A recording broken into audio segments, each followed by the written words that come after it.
Hi, welcome to the Wired and Rewired podcast all about the hit HBO series, The Wire. I'm Chris, and this is my 1,000th time watching The Wire. And this is Ellie. It is my first. Now, if you're new to the Force or a longtime veteran, we think you'll find something here to enjoy. Today we are covering Season 2, Episode 9, Stray Rounds. And as usual, we start by popping a recap. Bodie's effort to improve sales ends disastrously, forcing Bell to rethink his strategy. Ziggy, duck in tow, pulls Johnny 50 into a new caper that should have the Greeks paying off big. McNulty, undercover and outnumbered in the brothel, awaits quote-unquote rescue by the detail. Right. Daniels and Perlman keep their composure as Valchek fumes over the change of targets, and Burrell pulls the rug out beneath him. Meanwhile, the Greeks, feeling confident, get back to business. The episode was written by David Simon, and it was directed by Tim Van Patten, and it premiered on July 27th, 2003. Yeah, this is Tim Van Patten's, I think, his second time directing, and David Simon's, I don't know, millionth time running an episode. So, okay, well, why don't you get us started by busting out the epigraph? It is, the world is a smaller place now, said by the Greek. Yeah, we didn't talk about this ahead of time, but I was like, I've got to think through. As we go through this, I'm kind of curious about how this applies in other places. I mean, we'll talk in some detail about what the Greek is talking about specifically here, but in any case. Okay, well, before we get started on the episode, got to go through your previous predictions. Okay. Now, Ellie, former teacher, I'm going to need your teacher mindset here to get us through this. So, first, you had the prediction of Bodie and McNulty will get together eventually. Yeah.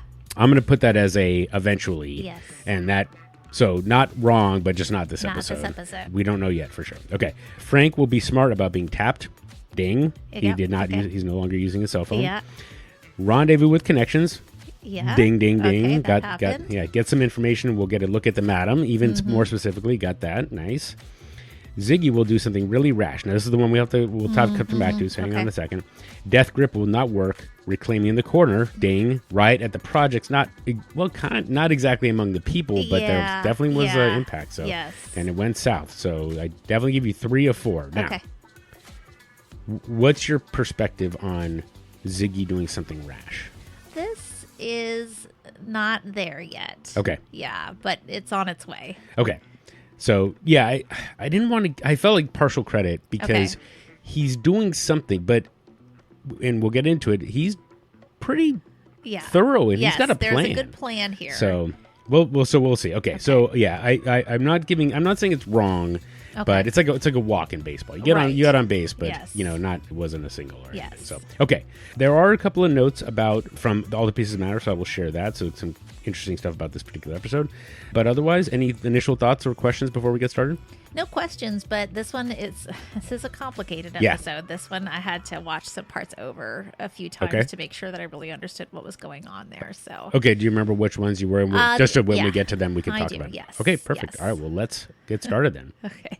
Well, I've got basically 3 different, storylines we're going to work through. Okay. From Broadus to Brother Mazoon, Ziggy's next play, and Lazy Boys and Davinas. Oh, we're back to naming. All right. Yes, awesome. Okay. I decided that we need to bring it back. Okay. Beautiful. I love that. Seemed to miss it last week. Okay. Okay, so let's start with Bodie. He is standing on the reclaimed corner. He's keeping an eye on things. The guys from the other crew, I don't know which crew they are. Yeah, Carrollton is what Carrollton. Bodie says later. Okay, are in the back, kind of behind a building. They're planning to take it back, and then the leader of the Carrollton crew asks if one of the youngins has a gun, a very young looking man, and he lifts his shirt up, and he does. In the meantime, there's a woman in one of the houses on that corner. She's kind of looking out the window. She sees that there's some stuff going on, but she, tells her boy, elementary age boy, to get ready for school and finishes breakfast. We go back to the crew that's planning the retaliation, and they're locked, they're loaded, they're ready to go. And then we see this boy riding a bike. He goes flying towards Bodie and gives him the heads up that they are coming. So he's apparently been watching for him. And what goes down next is a shootout. And it is just mayhem. There's just shots being fired all over the place, people not even looking where they're shooting. And in the meantime, the mama is telling her boy to take cover where he is to get down. She grabs the baby and goes to the tub. And soon enough, the police come. And when they do, all of the gang members are running away. And the mom is, saying, okay, the drama's over. Now you can start getting ready for school again. And she hears nothing and hears nothing. And then she finally goes to his room. And it appears that he was looking out the window when all this was going on and caught the stray round and died from it. So he's lying on the floor, blood. It's pouring out. It's just tragic. Yep. Terrible. Yeah. Yeah. But yeah, I mean, what can you say? I know. You got to imagine that's going to happen, though. Everybody is just firing wildly, right? Like, you see even one shot where a guy's, like, just arm around the corner, not even looking where he's shooting, just, shooting wherever he can in the direction of the other people. Yeah. So. Yeah, and, I think that to date, we hadn't really seen innocent bystanders, I think, getting caught. Yeah. And so getting caught in the crossfire. So, exactly. But obviously it happens, right? Sure. I mean, that was, it's an epidemic. And so now we get to see it in full force. So, yeah, I mean, obviously it's really tragic. And I think I've mentioned this a few times, but, the first time I watched The Wire, I didn't have kids. And so I think knowing that it was going to happen, I still hate this episode. Like, I really, just try to get past it as fast as I can when I'm on a rewatch. But, so I don't know if you had any particular thoughts seeing it the first time, or if it's, It's, just that it's, the minute that they showed that boy and I saw that this was going to go down, it's like, oh God, oh God, oh God. When she's calling for him to take cover, you're just like, oh, crap. Yeah. It's going to be him. Okay. It's like a Chekhov's gun, I guess. Yes. Pardon the metaphor, but in any case. By the way, Carrollton is pretty far east. It's like where they had the basketball game. Yes. At Druid Hill Park. It's even further east than that. So those guys are way, way far over. Okay. They're definitely not in their territory. Yeah. Okay. Yeah. And I mean, it's interesting to think about at the time, to just in the context of this episode, just it being an inciting incident for a lot of other activities to happen and that kind of thing, and really bring the homicide unit back into the episode. Yeah. So anyway, but not much else, I guess, to discuss, I suppose. Okay. Well, so later the police are there. They're taking evidence. You see cops and cop cars everywhere, and Rawls is on the scene. Of course, it's a homicide, and then you see a new guy, district commander. We hear that the boy who died was 9 years old, and this district commander, he says his name is Howard. I could not catch anything else about his name in this episode. He's just like, this is pointless. And Rawls tells him, well, just hit the corners, take the scalps. You'll feel better, I promise. But this guy, I mean, he's Howard. I don't know if that's his first name or last name, but it's his first. It's his first name. Yeah. Okay, is clearly just like done with it. Just tired of the same thing over and over and over again occurring. A little late. Used to be when a 9-year-old kid hit the pavement, a district commander would be there within minutes. I guess we're living in a brave new world. I was in Washington with Burrell when I heard. D.C.? What for? Burrell took a couple of district commanders down to DOJ with him, pimping ourselves for a little grant money. So what do we got? 9-year-old in his bedroom catches a C&I stray through the window. Dead? Pronounced at university. Witnesses? Don't offer up a name, but the general theme is two crews arguing over the real estate. We got casings from at least 3 different calibers on the ground. We're going to canvass hard, but your people in tactical should hit the area drug corners and collect bodies. Fucking pointless. Hey, we jack up enough shitbirds, this case can fall. I ain't talking about that. I know the drill. I'm talking about this whole mess. We're chasing this shit from one corner to the next like it's a plan. Hit the corners, Howard. Take scalps. You'll feel better when you do. Yep. So his name is Howard, quote, Bunny Colvin. Oh, Bunny, you would not think so. And so he does come up later, but so this is our introduction to him. And I mean, I think there's a little bit of humanity in Rawls in this case. Like, he's been an asshole, pretty much every time we've seen him. Yes. But, I think he kind of understands how pointless and he actually comes in just with the most callous remark. A 9-year-old hits the pavement. Oh, Jesus Christ. Yeah, exactly. I mean, but then he's like, bust some heads and you'll feel better. Yeah. And I just think that I certainly can see he acknowledges that Colvin is frustrated. He acknowledges that it is pretty pointless, but what are you going to do? What are you going to do? So, yep, exactly. Yeah. Yep. Bodie's now trying to explain the situation to Stringer, and Stringer is very unhappy with him because, he never told Bodie to take the corner by force. Yep. He asks who shot the 9-year-old. Bodie says, I don't think it was us, but really they don't know. And Stringer says, the cops are going to be wanting someone to pay for this. And so basically we're going to have to kind of go underground. And he does give him a lesson. You got to show some flex, he says. You got to be able to transition given the situation.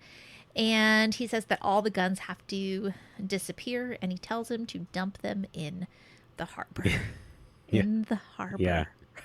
Yeah. Splash. So later we see that the guys are in a vehicle, and Bodie is cleaning the guns in the back seat, and then he puts them into this red and black backpack or duffel or something, and then he throws them over the bridge. And I think I even was like, oh, as soon as he throws it over and it lands on a barge. Yeah. You hear the thunk, and he has no idea because they just drove by as he did that.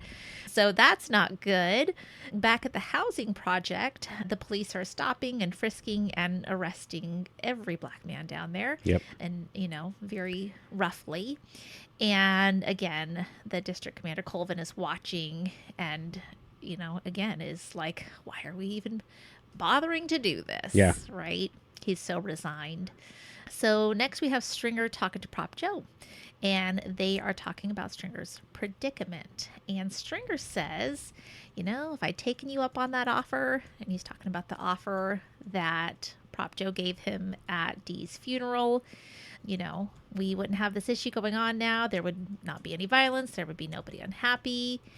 And Prop Joe asks him if he's ever heard of Charlie Solers, who's a guy that sold heroin in the 60s.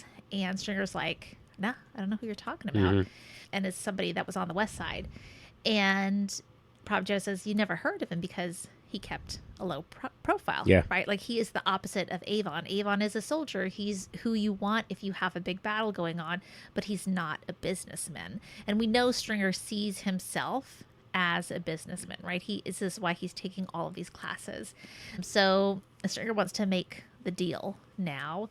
And Prop Joe says, how are you going to tell Avon? And the answer, he's not. He's not going to tell him. Right. At least he Stringer will not tell him if he tells him at all. So next up, Bodie has been pulled in and is talking to Ray Cole and the other guy whose name I can never remember. Ed Norris. Ed Norris. Thank you. This is really not a great interview. They spend a lot of time telling him he's stupid. Yeah. You're stupid. You're dumb. Yeah, you're stupid. We've got you. We've got your guns. We've got the whole story. And then they pull out the bag that had fallen onto the barge. How they even got their hands on that, who knows? But I guess somebody must have found it and reported it. And they say, well, you can see before they bring the bag in, Bodie's face is kind of like, whatever. Like, can't believe that I'm wasting my time on this. You guys don't have anything, because he knows what he did. But then they bring the bag out, and because that was not supposed to happen. But then they say, we've even got your prints on one of the guns. And he knows he wiped the guns down, so that can't be true. And then he even says which gun. And they point out the wrong. They pause even. And then Cole, just like stupid, is like, it's this one, and they don't have anything. So they did not play that well. And Bodie he's made some dumb choices, but ultimately he is pretty smart when it comes to this stuff. See, the thing about it, Preston, is that you're unbelievably stupid. You are. I don't say that to upset you, just to state a fact. He doesn't think so. Nobody ever thinks they're stupid. It's part of the stupidity. We don't even need you to tell us what happened in that corner. We know what happened.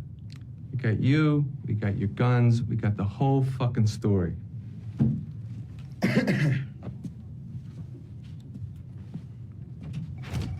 Where that lawyer at, man?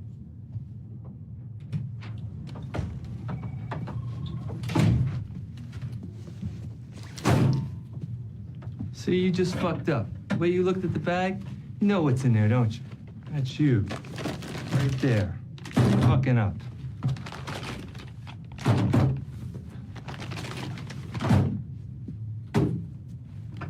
I don't know what you're talking about. Nah, you fucked up. We even got your prints on one of the guns. We even got that. Which one?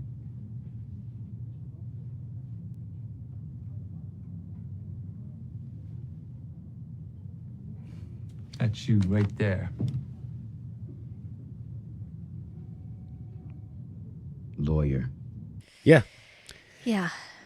Okay, well, you're covering quite a lot. So am. let's see. No, because actually, this is a good. Slow This is me a down good. if you want. No, this is a good. This is actually a pretty good spot to stop. So, or at least just to pause on a couple of things I wanted to mention.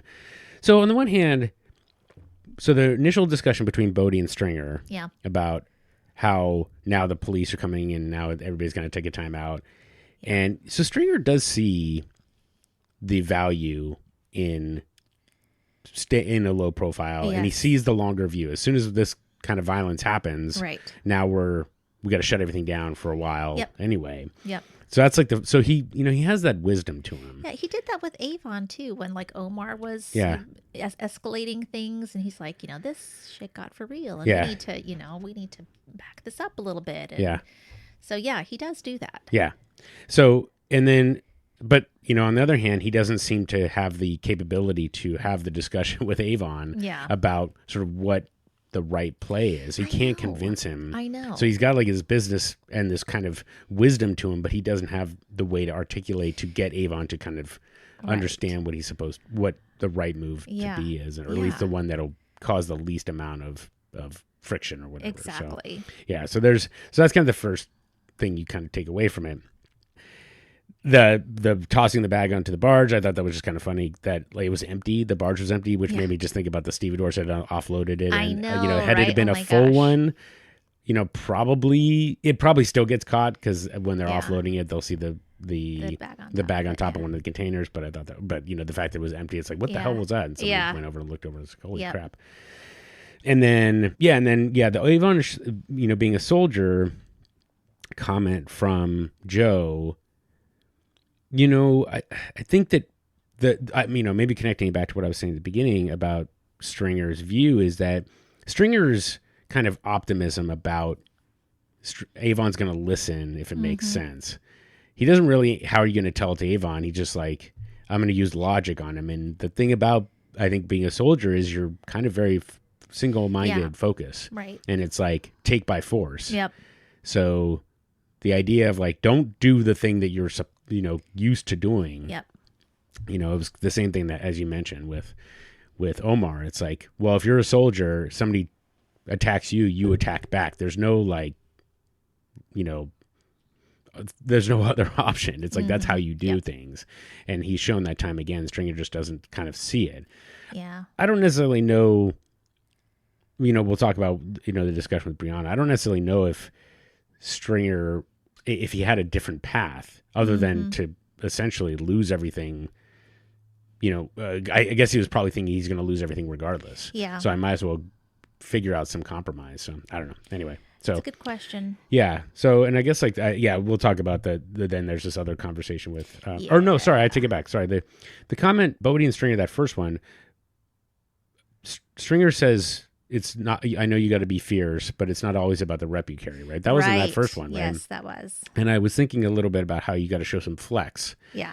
which is what Butchie said to him. Avon got no flex back then. And I was thinking about, I don't know if Interesting. Stringer was thinking about that specifically. Yeah. But, again, it's like, if you kind of look at that little kind of arc, Avon, by effectively framing Tillman in the lockup, that led ultimately to Avon, or to D'Angelo, being killed. Yes.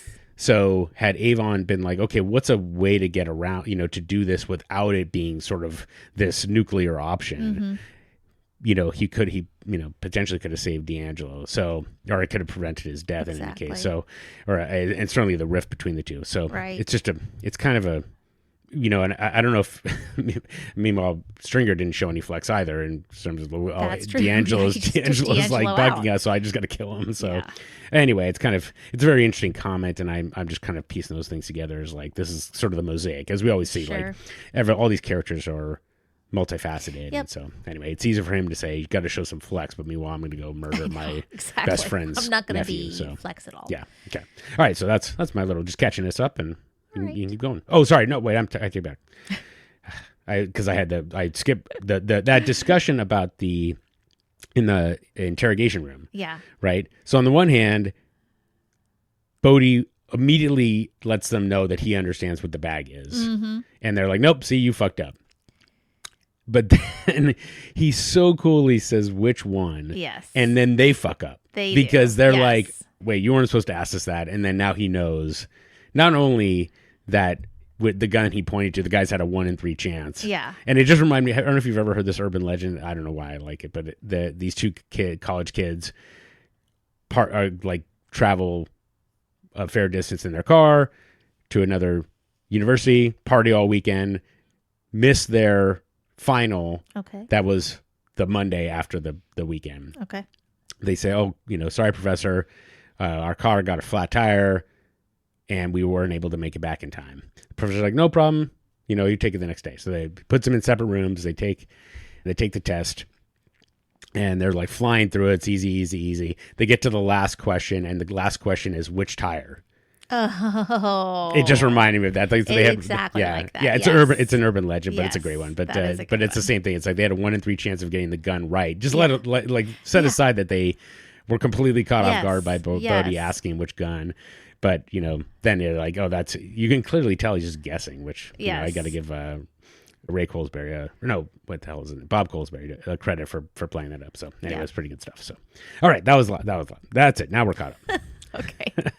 All right. Well, in our next scene, they've got the guy who mixes the drugs, who basically dilutes the drugs. Yep. He is testing. I think he's testing what they got from Prop Joe. Exactly. A sample, and it's good. He basically says, "Yeah, I can definitely work with this." I think he says he can stomp it. So Stringer lays out the plan. He says once there's less police around, they are going to give up those 3 locations, and then in their remaining locations, this is what they're going to be circulating. So it seems like things are a go. Yep. We see Stringer next. He's very frustrated with the guys over the guns not hitting the water hole situation. And, he yells at them all and talks about, he says, I got to handle everything. I got to be in charge of everything. And then I can't even put you in charge of this, basically. It ain't enough that I got to be the one thinking this whole shit through. That I got to be one looking out for this shit and that shit, checking up on this, making sure this shit is done. No, that's not enough, no. That's why they be paying them fucking CEOs so much damn money. Because when the shit fall bad, it all fall bad on them. Everybody else could be ducking and hiding, doing what they fucking want to do. But when push come to shove, I'm the one that's got to take that responsibility. And y'all are leaving me very, very little to work with right now. Hold up, No, that's a very simple thing, my nigga, very simple. You drive the guns to the water. You look around, you ain't see anybody, you throw the guns in the water. Splash. Now get the fuck out of here, man. He excuses the other 2, and then he tells Bodie to stay behind, and he wants to know what else went down with the police in the interrogation. And Bodie explains exactly what we've talked about as far as the guns are concerned. And, Stringer recognizes that ultimately that was a smart play, and is okay with how it went down. So fortunately, Bodie's not on the chopping block, right? I guess. He's still invaluable. Yeah. You ain't say shit back there? Oh, no, they fucked up when they told me my prince was on one of them guns, right? And I wiped them shits down myself. And the one they said was mine wasn't even. And if they would have had anything past my name, they would have kept me, right?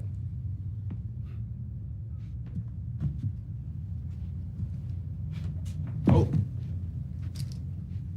All right, String. Stringer then is talking to Brianna, which I didn't expect to see her, and trying to convince her that she should talk to Avon about giving up the territory.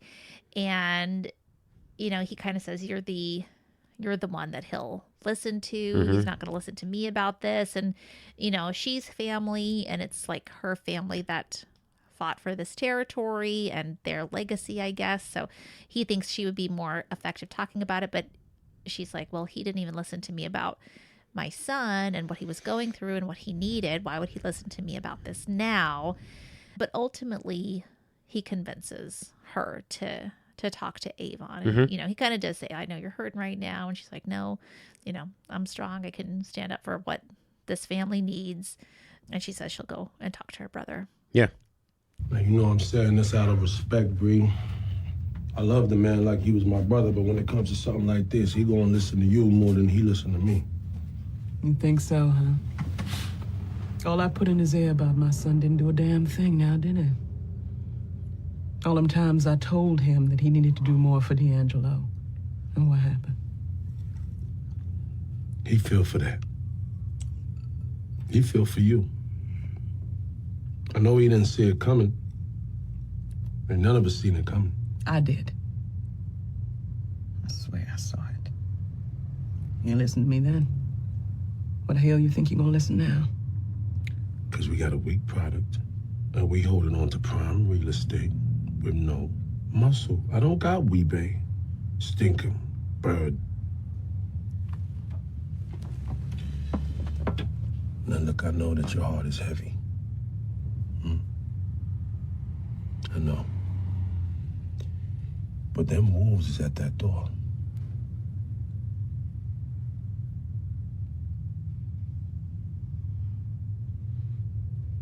As long as them towers are still standing, I am too.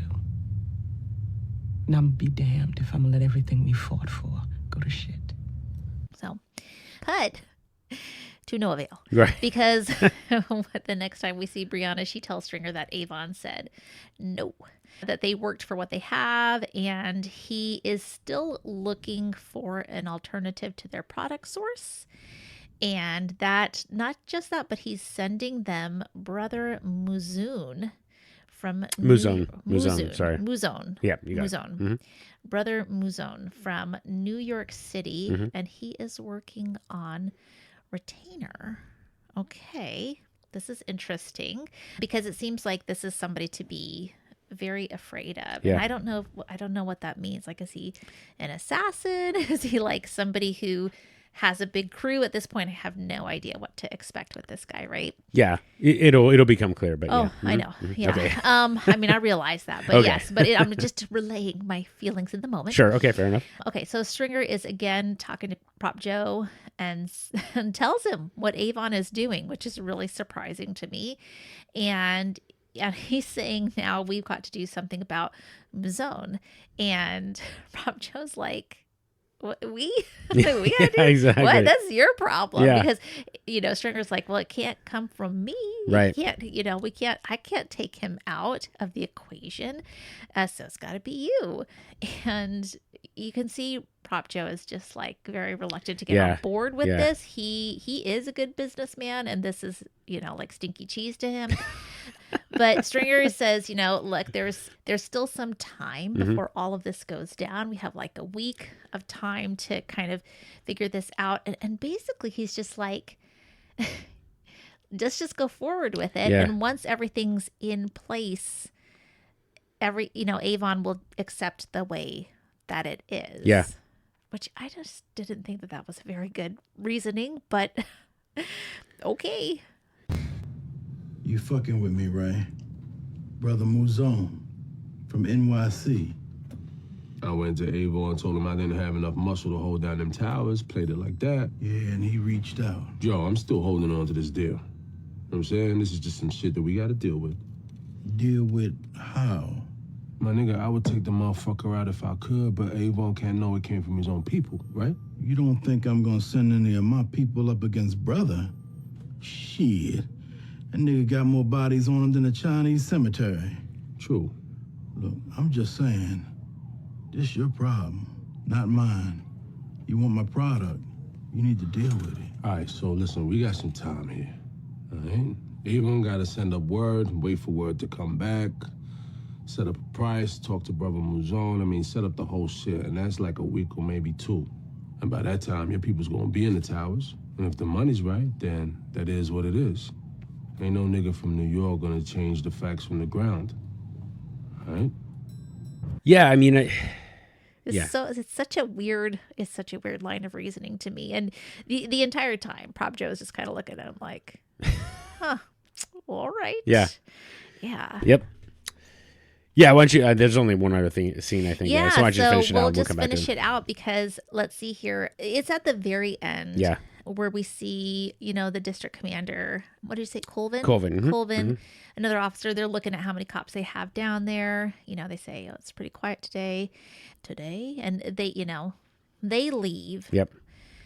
But behind him, as they leave, up pulls this car with a New York license plate. Yep. They like to show the license plates so Yep. you know what's going on. Right. And a man steps out with a nice gray suit and a bow tie and Yep. glasses, looking neat as a pin, and looking up at the towers and says, oh, excuse me, officer. Yeah. And I'm guessing that's Brother Muzon. You are correct. So, Well done. yes, not what I expected at all. Very interesting. Yeah. So let me just cover the Brother Muzon character. So he's played by Michael Potts. Okay. Oh, and sorry, before I forget.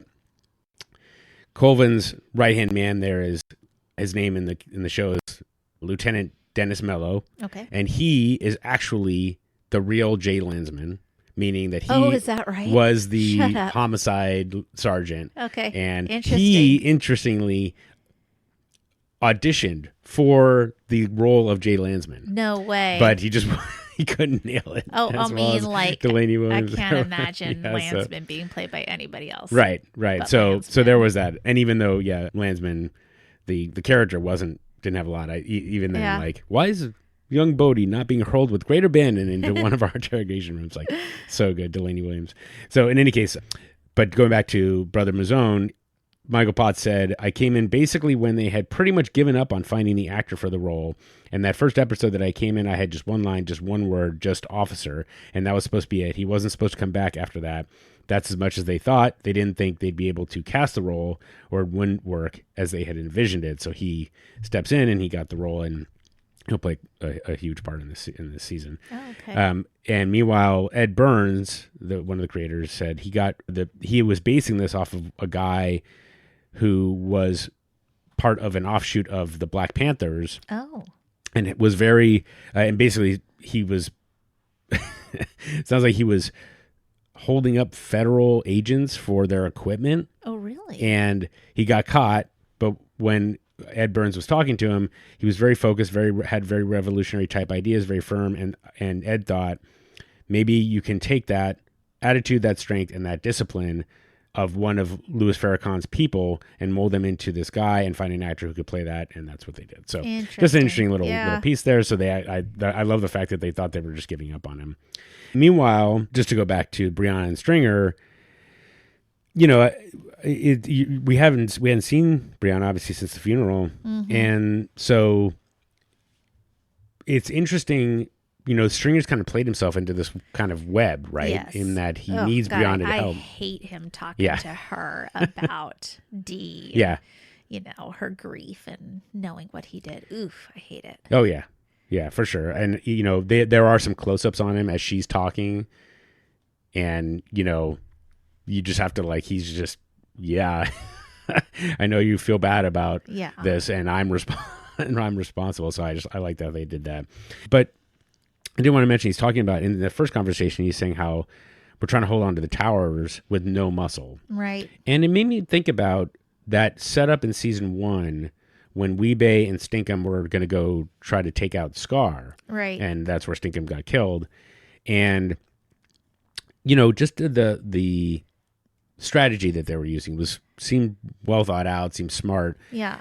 Compare that to Bodie, who just takes the corner, and then has no plan other than to just shoot indiscriminately at the guys that are coming. Just stay there. Yeah, until, yeah, exactly. And so I think that when Stringer's talking about not having any muscle. Like, Bodie's not really muscle. Like, he is willing to use a gun, but he doesn't have any kind of strategy behind it or anything like that. So I thought that's what really stuck. I had not really thought about it in terms of what does it mean to be muscle. Yeah. But you do need somebody that is kind of singularly focused, kind of the way that Avon was. You have to have somebody that can think through this. Yeah. How are we going to take this corner in a way that is the most effective? Yeah. And just standing on the corner of somebody else and leaving them at full strength means that they're going to come back. Right. So by having like a Weebay working for you, you're much more likely to be able to defend because you are thinking about it just not in terms of like, let's just start shooting at each other in the street. Let's, they're coming up the alley. We've got a plan for how to prevent them from actually getting to the corner in the first place. Something like that. But Bodie doesn't have anybody like that. Yeah, exactly. Well, and Weebay, I mean, he has no issue with having killed numbers and numbers of people, and then Bird was like a psychopath, right? Exactly. So, yeah, those are pretty scary guys to have on your side. Yep. Yeah. And then, one thing that I thought was kind of interesting too was how they didn't include the discussion with Avon and Brianna. They just skipped right past it. They just, they get the download, which I think makes, I don't know, it could be like a logistics thing. Hey, one less day that we have to book Wood Harris on the show, but that everybody got paid kind of per season, so it really wasn't a matter of the number of episodes. But nevertheless, I don't know. I thought that was kind of an interesting choice, but I also think that it's interesting that Stringer's saying no muscle is the problem, not that we're not making any money. If he then of course that's what ends up happening when he's talking with Joe is like I tried to play it this way, and Avon's like, oh, well, then I'll solve that problem of not having muscle. Yeah, exactly. Instead of we're losing money on every package that we buy. Because we have a terrible product. Yeah. Yeah. And so that part I thought was kind of interesting too. Yeah. But again, it's like Avon's a soldier, so giving up any ground is kind of anathema to a soldier, I would think. It's like, no, we've got to keep all of our territory. That's more valuable than money. Yeah. I think is kind of how they're approaching it. So, but I love your read on Prop Joe. Yeah. Just like, I hear all the words you're saying, Stringer. Good luck with all that. I just don't think that's going to work. Yeah. But. And then Stringer, again, like this is one of those things where you can be totally optimistic about a plan. It can all make logical sense. But at the end of the day, you're not at all trying to tell yourself, like, how can this go wrong? Right. Right. And if you don't even acknowledge that, and which Prop Joe sees, right, then, you're banking on the fact that it's going to take 2 weeks or whatever to get Brother Muzone out here. That's your only hope. It's like, I know. Okay, buddy. And by then, everything will be fine. Yeah. And then finally, so again, Stringer telling Bodie, you got to show some flex. Uh-huh. And then Stringer talking to Joe about, okay, how do we kill Brother Muzone? It's definitely, I don't know. So that I was like, wait, why do you immediately go there? Like, you can't really figure this out some other way? Like, go talk to Avon. You'd rather kill somebody than go talk to Avon. Yes. So, anyway, okay. And I think that covers everything that I had. So, just now we've got this very interesting dynamic. I'm really curious to see where this goes. Okay. Okay, well, let's move on to Ziggy. Okay. Ziggy and his duck they're looking at the docks. Then they're in Dolores's. Johnny is asking him what the deal is. Why didn't he take that money from Nikki? He's working with him, right? And Ziggy makes up some BS about, I don't deal with drugs anymore. I don't do that. That's bad. And instead, he apparently has some other harebrained scheme. And he now has Johnny 50 in on it. Oh, and we find out his duck enjoys only mid-shelf liquor and not whiskey. I thought you was in with Nicky. Fuck Nick. Said he was his other half. I don't want his fucking money. I mean, that's drug money. Fucking drugs are bad, right? I mean, you gotta consider what that shit does to the community. Zig, you spent all last year fucking around with White Mike. You remember that? Hey, a man can grow. Besides, I got a caper in mind that's gonna put that horse shit to shame. I mean, I'm telling you. You want in? What do I gotta do? What a longshoreman does best, Johnny. Hey, Zig, your duck won't touch that Pikesville ride? He drinks mid-shelf. He don't like that rail shit. New Charles is back with one less leg, and they joke with him and tell him that he can't be New Charles anymore. That he needs to have a new nickname. And Ziggy says Tilt, and so now he's gonna be Tilt. Yep. So, Ziggy being Mr. Funny Guy and the life of the party. But also we find out that he's got this new scheme and plan. Yep. Okay. Ziggy is upset outside of Dolores's later, and we see he's got the diamond collar and the leash hanging down from in his hands. And Nikki comes up and asks what's going on, and Ziggy just swings at him until Nick basically just bear hugs him to get him to stop. And Nick goes inside and is like, what's going on with Ziggy? Mm-hmm. And Dolores is like, I don't even want to talk about it. And she motions over to the pool table where we see that the dead duck is lying. And at that point, everybody's pretty drunk too. Like Lala is like totally tossed. I love that. I can't remember what he says. Something like, can't hold his whiskey. Yeah. Yeah. And then he just spills a beer all over. Yes, exactly. Oh my gosh. What a disaster. So on with Ziggy. He is next talking to Gleekus. And he says that he wants to bring him some cars from the docks. And there's a little wheeling and dealing about the price. And, Gleekus is kind of like, oh, they don't even have titles. Who's going to want a car without a title? And, Ziggy's like, I'm sure you can find the market for that. Yeah. And so it looks like it's going to be a go. Yeah. Which, God, I'm already starting to think about Ziggy trying to pull this off. And I'm just like, there's no way. Yep. There's no way. This is too grand to plan. Fuck Nick. This is my thing. You want in, you got to deal with me. All right. I got S-Class and SL-Class Benzes, Roadsters, sedans, cabriolets. I got them brand new with the keys in the ignition. Nothing stripped. Off the docks. No shit off the docks. What the fuck do I look like, a fucking car dealer? 20 on the dollar. But if we're going to do this, I'm going to need you to order a minimum of 3, or else it ain't worth it for me. Now, base price on an S430 starts at 73. You round it, I get 15 for each car that you want. Malaka, a stolen car is a stolen car, huh? Without title, who's going to pay even 10 for it? Sure, in Balmer, maybe. But where you're from, I'll bet you got family that don't give 2 fucks whether or not an American car got title on it. Man, it would be a sad state of affairs if an international entrepreneur such as yourself didn't know what to do with a couple extra Mercedes. But as we mentioned, it's looking more and more sophisticated by the minute. You see Zig and Johnny 50, they're looking through the fence at these cars that are in a yard there. And Ziggy's talking about what he needs, like some planks of wood or something like that. I can't really tell what he's thinking. Johnny 50's like, well, we can just, drive them over this patch of grass. And Ziggy's like, no, we won't be driving them over a patch of grass. So I have no idea how he thinks he's getting these things out of there. And it gets even stranger because the next time that Ziggy is talking to Gleekus, Gleekus is saying what he wants for the cars. And Ziggy says they'll all have to have sunroofs. Yeah. So that was, okay, I'm not sure what's going on there. Okay. Guess I'll find out. Ziggy also asks for an advance at this moment, but Gleekus tells him no advances. You'll get paid when, the vehicles arrive. Yep. So Ziggy needs some money. He plays it cool with that. He needs some money, though. You see he's in a pawn shop, and he says he needs a bolt cutter. And the guy who owns the pawn shop tells him he's got some. And then you can see that the guy who owns the pawn shop is looking at the diamond collar or bracelet or whatever that the duck had. Tells him that he'll get $1,200 for it, which is ridiculous.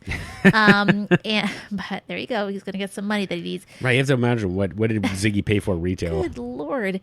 Exactly. And then you see, this is where the part of, the rash thing, you see him looking at the guns in the case. Yeah. Yep. That's the part of me that's getting really worried that he's going to do something rash.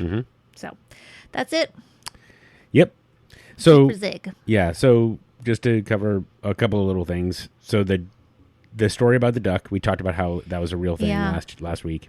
Crazy. And apparently that actually happened as well. The drunk duck drank too much vodka. This is from All the Pieces Matter. Fell off the bar and died. The bartender's... Oh, my God. But the guy, Walter Benowitz, was not nearly as broke up. The bartender was like, you need to clean up that dead... Yeah. You need to clean up this dead duck. Walt says, he's like, I don't know what you're talking about. That's not mine. Oh, my God. Mine. He left, and then he came back because the duck had this diamond necklace, got the diamond necklace back, and then gave somebody $50, go bury that duck in the backyard. Oh, my God. So, you know, and then the discussion with Double G and Ziggy, you know, it's kind of like with Johnny Bubbles' friend. Yeah. Ziggy is smart. Like, he is thinking this through. He's got a plan. Schemes, yes. And why are you doing Wasting this? your time. Why is this your path to, you know, but anyway. Oh, that's such a good question. You know, and actually, sorry, just to back all the way up, you know, Ziggy says to Johnny, after Johnny says, didn't you do all that with Mike White? Or, sorry, White Mike. White Mike, yeah. And he's like, oh, man can grow. And you know, yeah, I guess into a new caper. I don't know. There's that. But then when Ziggy says, can I get an advance? And Double G says no, he immediately backs down. He doesn't learn. He didn't learn from his experience with Frog at all. And you know, you think about how Nick handled Frog. Yes. And said, no, you give me $500 up front. And Ziggy didn't learn that at all. And it's just, you know, so he think like the worst thing is for you to delude yourself into thinking that you're better than you are, which of course is Ziggy's problem. You know, has been Ziggy's problem from the beginning. So, and then of course it's just interesting that Ziggy pawns the necklace. Yeah. And that's how he ends up getting this gun. So just if the duck had not died, he might not have bought the gun. You know, so or if so the gun was the intention for what he was purchasing. It was not a second thought. Okay. Well, I wonder didn't know if what he needed there. Well, he needed the bolt cutters. Yeah.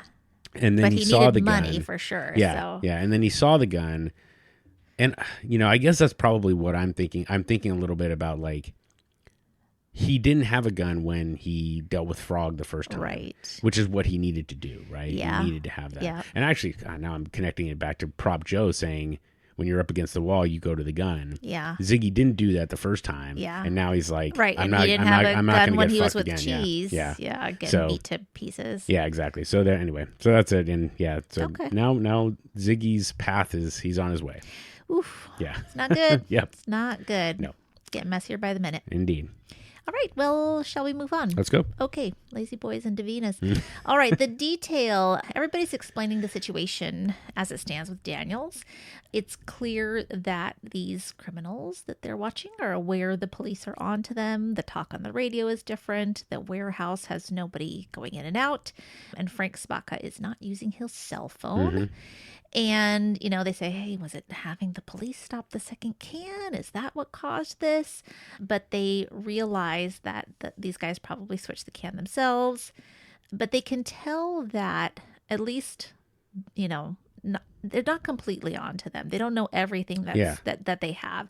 You know, the boss man, as they have called him, because they don't really know who he is yet, and Sabaka are not totally in the know of everything that they're doing. Mm-hmm. So they've got to be patient and just watch things for now. And, you know, Daniel says, oh, I could be patient. Herc and Carver are taking photos.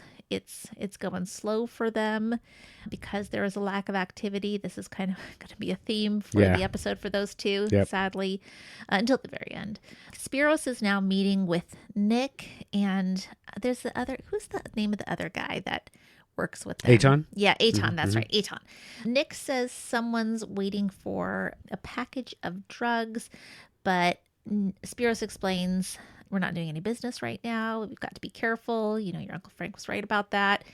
Also, he says, hey, I'm a wholesaler, right? Like, I'm not involved with drug sales at the level that you are going to be getting involved with it. Mm-hmm. And so Spiros tells him to talk to White Mike and says, you know, White Mike knows us. He'll be fair to you. Mm-hmm. Now that they know, you know, Nikki is with them and, Nico is with them. Spiros also says, I think this is after Nick leaves, Spiros says that they're going to disappear 3 clean containers and see what happens with the police to get a read on their situation. All right. Shall I keep on going here?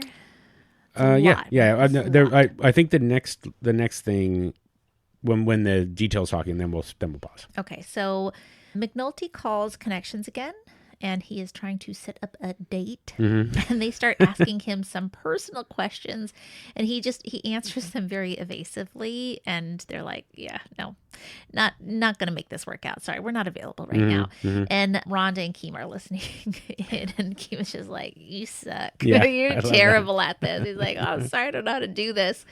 So he's definitely going to have to improve on his situation. Yeah, I called a couple of nights ago. Told you I might be in town tonight, remember? So, this is your first time? Yep. First time for me. What do you do, Jimmy? Are you the police? Do you work with the police? No, Christ, no. No, I'm a traveling salesman. Well, I travel and, you know. Where do you live? I'm not going to tell you that. I live out of town. I'm sorry. I don't think we can help you tonight. Thank you.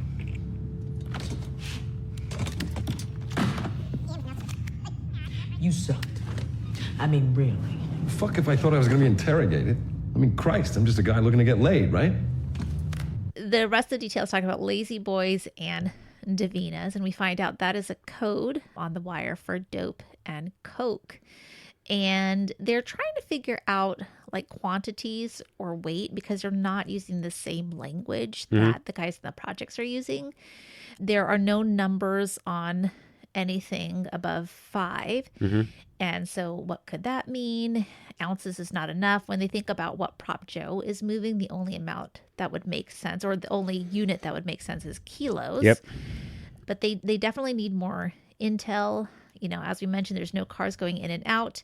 There are no new phone lines going in, and everybody's looking kind of defeated at this moment. But Daniels says, like, here's our plan. You know, Daniels is patient. He says Freeman and Prez are going to stay on one shift in the wiretap room. Bunk and Russell are going to do the other. Herc and Carver are going to be on Newkirk Street to watch the warehouse and see if traffic picks up. And McNulty and Greggs are going to keep working on the prostitution ring, but that they need a new angle so that Jimmy can get in there. And kind of at the end, when everybody breaks off to their assignments, Freeman wants to know what angle they were working with Jimmy. And they said, you know, out of town salesman. And Freeman says, you know, it should be somebody from further out of town, somebody maybe out of the country. And can Jimmy do an accent? And it is so funny to watch a British man doing a pretend British accent. Yeah. It is pretty funny. Yep. Yeah. What was your play with those girls? Out of town salesman. How far out of town? What do you mean? The further out of town, the more they believe, less like a cop you sound. You do any accents? English, British, Scottish, something like that? Crikey. I was looking to get a little hanky-panky, and this one bloke gave me this number to call when I got across the pond. Work on it, son. Work on it. Yeah, so did the plan of action make sense to you? Yeah, I think so. Okay. Yeah. I mean, because they still have, so Frank's not using his cell, which was tapped, but they still have Sergei's phone, right? Okay. Yeah, I mean, well, so that is for sure, and that is actually the linchpin for the whole exactly. for the whole plan. Yes. But so you know, because so much of this is unseen. So you know, they're basically saying they saw the drugs that first can go in, and then Prop Joe shows up later, right? And then now they see the cans go in, and nothing happens. Nothing's happening. So, and then the other part of it is the Greeks are taking tags, license plate numbers, and they're not seeing anybody follow them. Yep. So they're kind of they're both playing this waiting game. Okay, so you know, because that was the part where I was it's just like, kind of who can wait it out longer than the others. Eventually, these guys have to get back to business. Yeah, so. I mean, and that was actually the interesting part of it to me was, you know, it seems like the Greeks have been so almost like they're just like, oh, business as usual. Yeah. But they, I think, are to some degree pressured to keep the business going. Like they can't shut down indefinitely. Right. So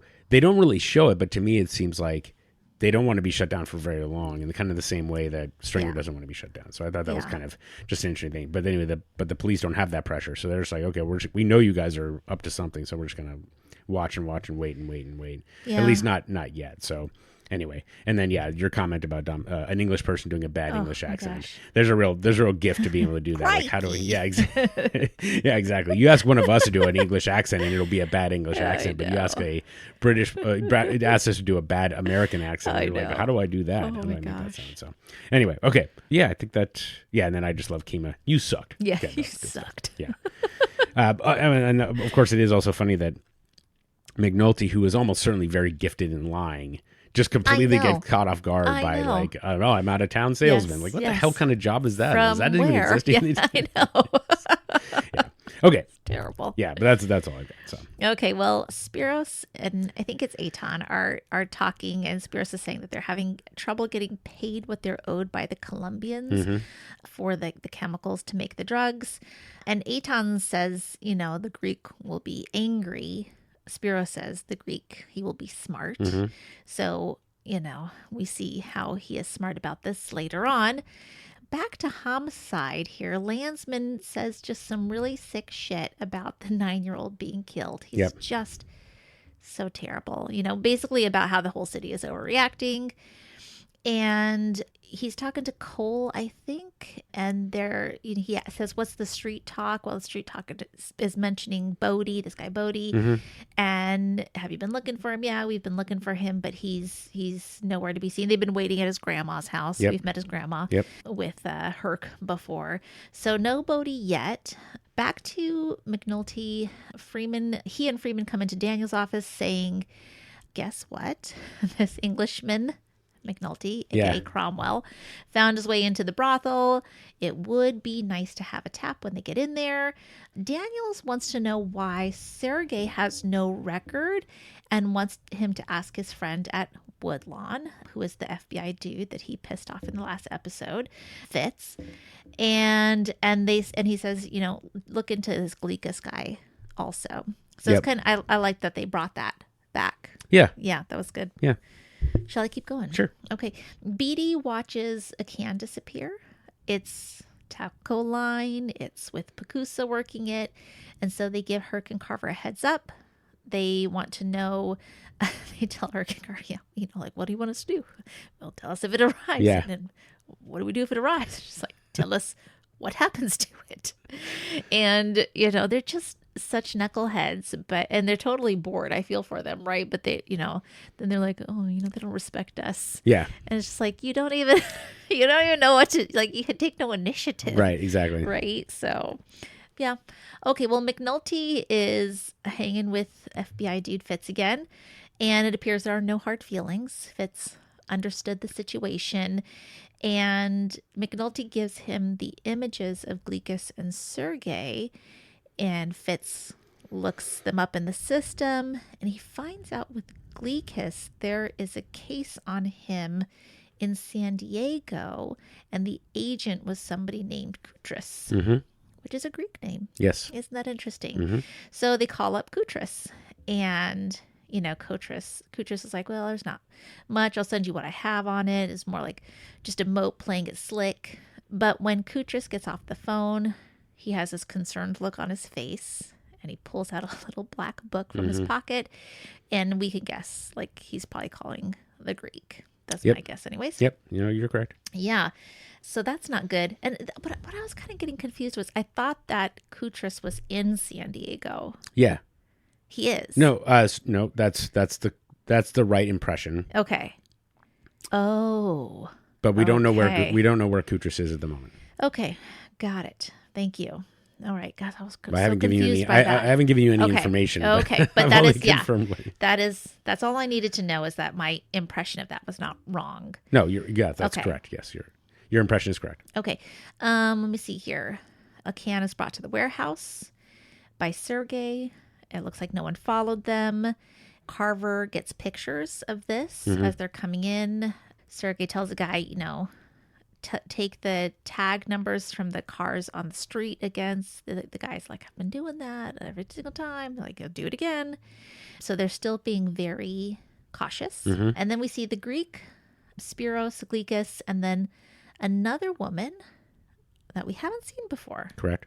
Around a table having vodka, it looks like. And we know now that the Greek is heard from Kutris. Mm-hmm. So awesome. They talk about the Colombians. And this is where the Greek says the world is a smaller place and the FBI cares about such things. Yes. Yes. Yeah, and actually, okay, despite having watched this 750 times, this was the first time when I realized what the Greek was saying. Because I don't know. So please tell me. Yeah. Okay. So he is saying the Colombians, I understand everyone down there is a terrorist. Yes. And judges are murdered. Yeah. And I think he says one other thing. And the world is a smaller place. Yeah. So what he is saying is he doesn't, I mean, he might believe that, but that's not what he's saying. What he is saying is, so that's all predicated on Vaughn is saying we need to give our friend Kutris a gift back in payment for this knowledge. And so the Greek is saying, well, and this leads back to season 1 about how anything that's not related to terrorism doesn't matter. Uh-huh.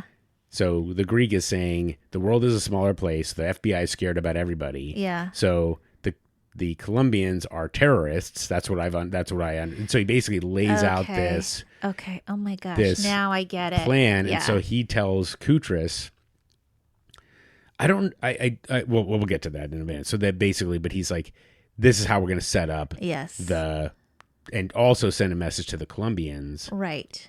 That you can't fuck us. Yes. The way that you're trying to fuck us. Yes. So we help Kutris out with a favor and we also fuck over the Colombians. Yep. So that's it. So, okay. So that was, but yeah, Thank you. Because when you're first watching, you're like, why is he going off about Colombians now? You're doing business with these people, right? But no, in fact, the FBI cares about terrorism. You just say the word terrorism and boom, the FBI will be interested. Oh, God, so interesting. Yeah. Okay. Yeah. So the Greek, I mean, obviously it shows that the Greek is smart. Mm-hmm. He is not taking the money from the Colombians. In fact, he's getting no money from the Colombians, but he's, essentially assuring that they honor their commitments next time. So, Yep.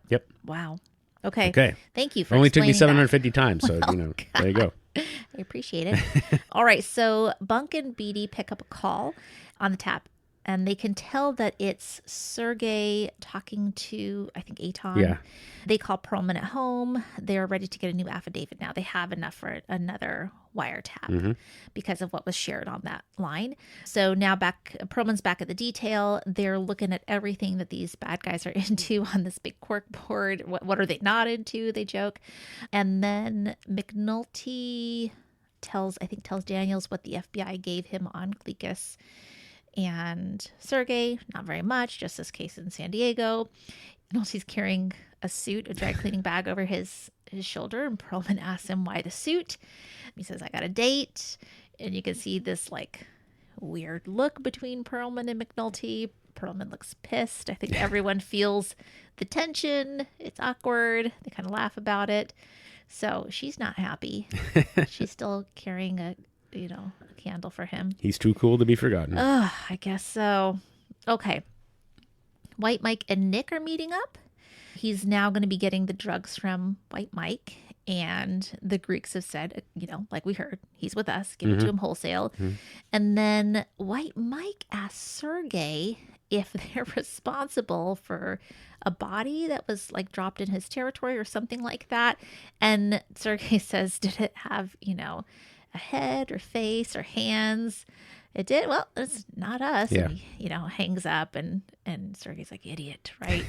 But I love this because Freeman and Prez are listening to that call. And, so there's a little bit of back and forth because Freeman and Prez are listening to that call with White Mike. Then we go to McNulty, who's being given a man purse because it has a mic in it. And, a lot of European guys carry something like that. They give him some instructions on how to talk like a British guy. And Perlman tells him exactly what he needs to do to avoid entrapment or getting into trouble. And then again, back to Free and Prez, Freeman takes this news about what they've heard on the wire. And he asks if there's any, I'm not sure who he's talking to, but he asks if there's any victims that they have without any heads or faces or hands. Yeah. So yeah, just another little piece of information for them there. Yeah, my best understanding is that he uses the term VICAP, which stands for Violent Criminal Apprehension Program, Okay. and I think it's FBI. So Okay. I think that, yeah. Okay, So that's cool. who he's talking to somebody at the FBI Okay. about. Do they have any kind of cases like that? Yeah. Yep. Good stuff. Yeah. All right. So we see a bench, and this is where I was like, there's the Greek on one side and Kutris is on the other side. Yeah. And they're not talking to each other. And I was kind of confused because I was like, did the Greek just go to San Diego? Did Kutris just come into town? Mm-hmm. And they're not talking. And then Kutris just hands him something. And that's all we see, really. Yep.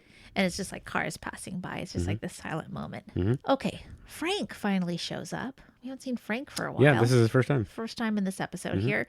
He's giving Nat and Horst the lowdown on what's been approved in the budget for these projects that they've been pulling for. Mm-hmm. Frank wants one more year to be able to seal the deal for the dredging of the canal. They're talking, and then Kutris comes walking in to the office and hands Frank a piece of paper. Mm-hmm. Okay, weird. Next, we see Frank showing Kutris these cans, a can that's full of barrels, and the barrels have in them paint pigments. Mm-hmm.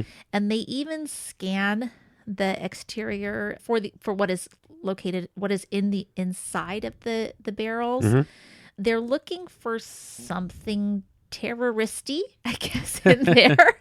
We don't have any idea what's going on. Like, I don't know if there's supposed to be a bomb in there or what, Mm-hmm. but it doesn't seem like it's going to be there. Yeah. They look at the barrels and it just looks like these like paint chunks or pigments. He holds them in his hands and it just looks like these, chunks of pigment. Yeah, They yeah. do. But Kutris is reassured that by the Greek that what he is looking for is there. Mm-hmm. And then he scratches the surface of one of these paint chunks and there's crack cocaine underneath. Yep. So he's happy. Yeah. He's really happy about this. Yep. And now, that I understand what you were talking about before, this totally makes sense to me. I was just so confused about why the Greek gave him that. Okay, McNulty, let's go to him. He's waiting for his ride. Daniels and Kima are watching him. He gets picked up and driven off. And then McNulty / Mr. Cromwell is shown a bevy of beautiful, scantily clad sex workers who are available to him. And he decides he would like to take 2. Yep.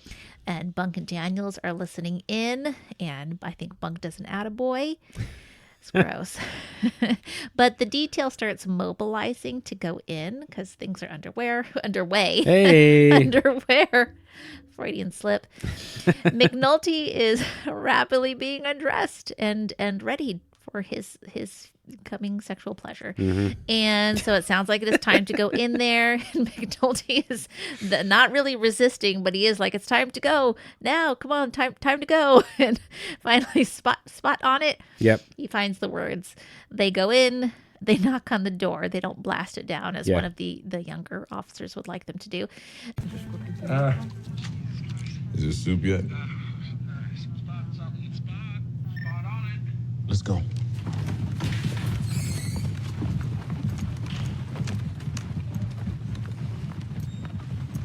Whoa. Why? We're supposed to take the door and get in quick. Calm the fuck down. Ain't like they're gonna flush a half dozen whores down the toilet. Who is it? Baltimore police. What do you want? To lock your ass up. They start arresting folks. We see the same woman, the madam, who was around the table. Mm-hmm. And then there's another door in the back where there are 2 others. They go in, and McNulty is just like being totally serviced by these 2 ladies. Yep. And he's fighting so hard. Fighting so hard. But he'll be okay. Yeah, yeah. He'll be okay. Yep. All right. Yeah, sorry, I'll just pause here. Yeah, let's pause. I mean, the line there, I mean, this is, again, so many funny moments of this. the fact that like he just, they just started undressing him and he just doesn't stop. Like right. He doesn't stop it at all. And I just know, be he's like, kinda like, let can we just me let me take my shoes off and just to slow things down. He's like, no, okay, I'll just go for it. I should have looked up what the departmental regulations are that he's violating. Yeah, I'm curious. But so there's that. And then the guy comes with the battering ram. And Daniel just stops and goes, why? Yeah, you think they're going to flush the horse down the toilet? Gotta take the doors. And I mean, it just reminds me of Herc and Carver. Like that's another Herc and Carver. Yes. It's just like, oh, well, they told us to take the doors. It's like, right. Well, that's how we do it. Yeah, and then that line, calm the fuck down. I'm gonna make it a clip of that just so we can reuse it. Just calm the fuck down. Yes. So that I appreciate awesome. that. Would be fabulous. Yeah, and then he'll live. It's just just so good. Yeah. So.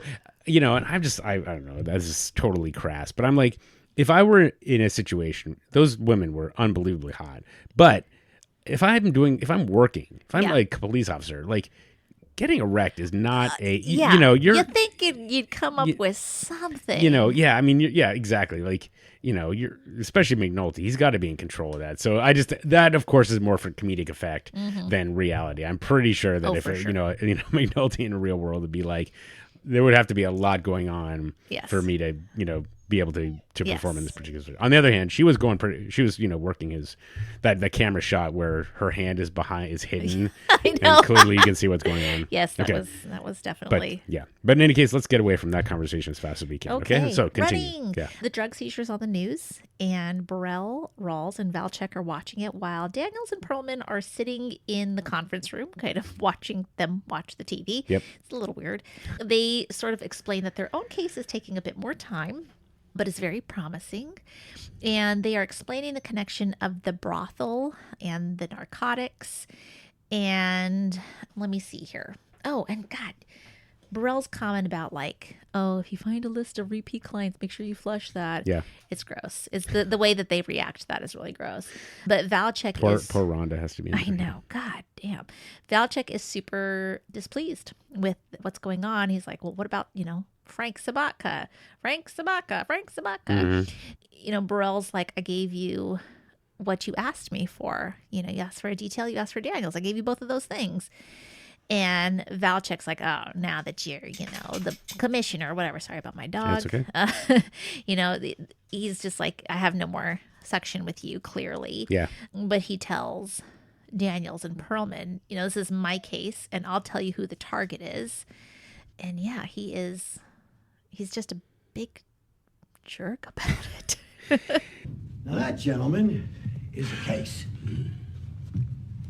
God forbid you two should put something like that on my friend Frank Sabatka. I would die happy. Our case is progressing. Great. What can you charge? We're not at that point.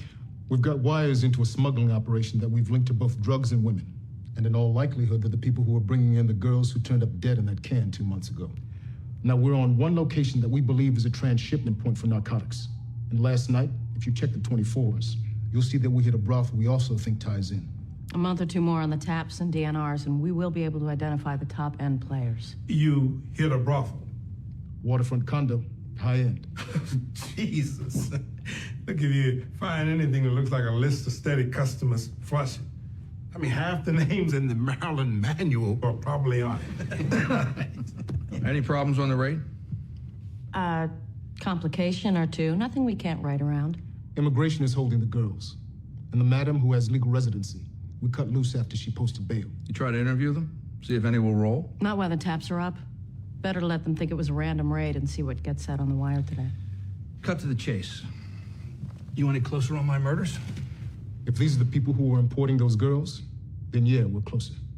The more we learn, the more chance we have to clear those cases. What about Frank Sabatka? I'm not hearing his name in here anywhere. The union may be involved in the smuggling, but we're not getting a sense that it goes past that. This is about Frank Sabatka. The case is bigger now. Look, Missy, this is my detail. I started it. Now I'm asking, do you have charges on Frank Sabatka? Charging Sabatka at this point would lose us the wire and a chance at the real targets. He is the real target. Patience, Stan. I'm sure if they bring in You the owe case... me on this, Irv. You asked for a detail, I gave you a detail. You asked for Daniels, I gave you Daniels. So, now the votes are in and you're moving your damn golf trophies upstairs to the commissioner's office? Now you're freezing me out, huh? Fucking rat fuckers, all of you. This is my case. Mine. And now you're gonna tell me who the target is? Well, not fucking likely. Yeah, I mean, he absolutely is. So I'm not going to go too far into it because this is my life lesson. But it still stuns me that imagine McNulty talking to Rawls. Yeah. The way that Valchek is talking to Burrell. Like, yeah. How is it that Burrell has no authority over this guy? I don't know. Exactly. It's so, I mean, I'm sure it's that's how it works sometimes, but damn. I know. Like, Burrell would be like, Stan, do you know who you're talking? Shut the fuck up. Exactly. Get out down. of my, get out Yes. if you can't handle this. So anyway, yeah, and Valchek just like completely losing his shit. Yeah. It's, no flex at all in terms of Valchek. So yep. Yeah. So yeah, and it's just like, anyway, I don't. As I said, I've got my life lesson all discussed about this, so Okay. I won't go too much into it. I'll save it for later. Okay. I thought it was interesting too. Like the women all went to immigration. Yeah. But the madam is a resident. Yeah. They said, and so she got out on bail. So that was kind of interesting to me. Mm-hmm. Yeah, I mean, and as you said, as we've already seen, like they don't do any kind of they don't have any kind of plan for helping these women stay in the country. No, they're just going to do illegal shit, and if you get, you get caught, you get deported. You gotta go. Yeah. Okay, well, let's see here. Bunk is looking over McNulty's shoulder and reading aloud what he's putting in his report. About why he couldn't help himself in that situation, and why he was climaxed or whatever. I don't know. It was pretty disgusting. Yeah. Perlman is next looking at it, and she looks pissed. I think particularly like the he was outnumbered line. Carver and Herc call in to Freeman to let him know that the truck that was just sitting there for 2 days is now moving out. Mm-hmm. And they say, the trash hasn't drawn any flies. And we also hear about the madam, whose name is Alana, Mm-hmm. and the quote children, the girls. I know, isn't that gross? Yep. So that's where that one ends. Yep. Yeah.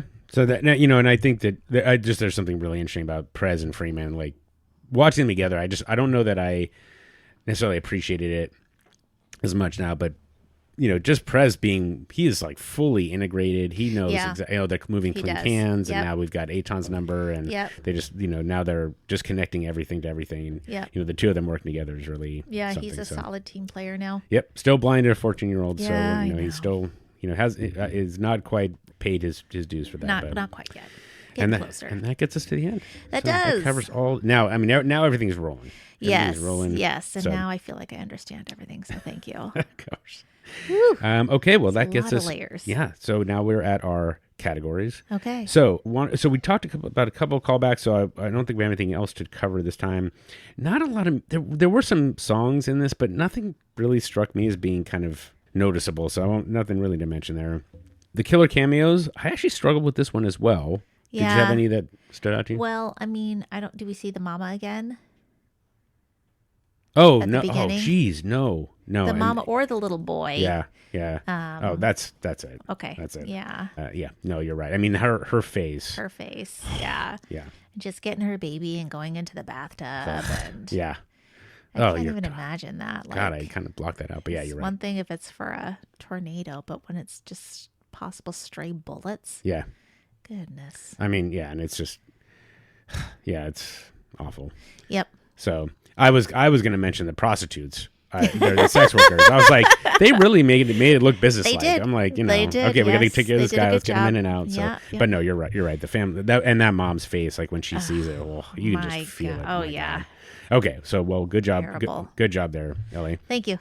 identifying that quality acting. So, okay, so let's get to the Mr. Nugget's life lessons, because I said but before I give mine, do you have anything that stood out? I mean, we've talked about flex a lot this episode. Yep. I do think being flexible is, like my dog is not being right now. She's just totally grumpy and wondering why nobody's paying attention to her. Mm-hmm. But yeah, being flexible, being able to just kind of change depending on what arises in the situation.